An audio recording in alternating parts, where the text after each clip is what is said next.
السلام عليكم وإذن سلام أصحاب تيك توك أن صاحباكم هاي ميل بوجوكتين دل إي دبت أمد الصوماليات iyo qaasatan dadka muslimiintu waxa idin ku salaamay salaanta islaamka assalaamu calaykum waraxmatullaahi wabarakaatuh waxaan jeclahay maanta TikTok facekeygi ugu dambeeyay maanta inuu noqdo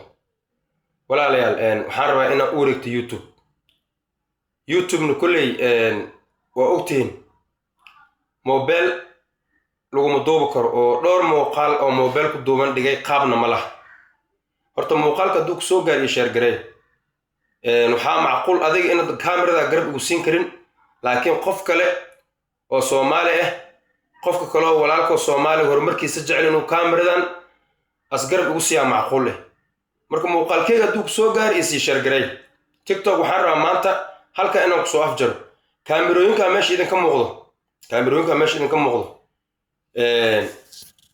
haddaan maanta awood kuma cabaadeen war kaamirooyinkaas aliga caawiyo kuma cabaadeen muuqaal mobilka markaad ku dhigto kale qaab ma laha waa arkay YouTube-kiga aan ku arkay marka kulay hadda YouTube-ku waa ii socda ma sha Allah qofka haddaad garab istaagto abaalkaada ma iloobay qofka haddaad garab istaagto abaalkaada ma iloobay marka waxaan ka rabaa adiga Soomaali joog adaaba laawal iska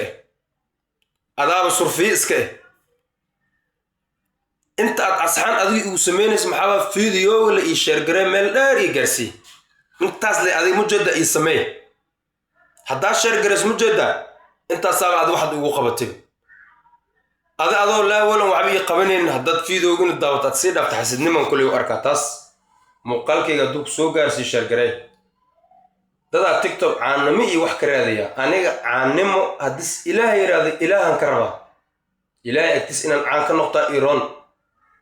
inaan bini aadan agtiis caan ka noqon la ilaahay agtiis inaan caan ka noqdo Iran waayo shamuuri arka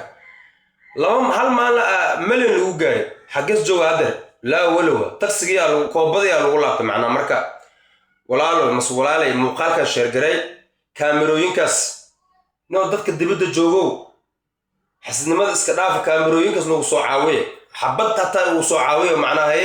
Xuseeno taasan ku cimaamad qofka iiraado war walaaykum iloobay walaayay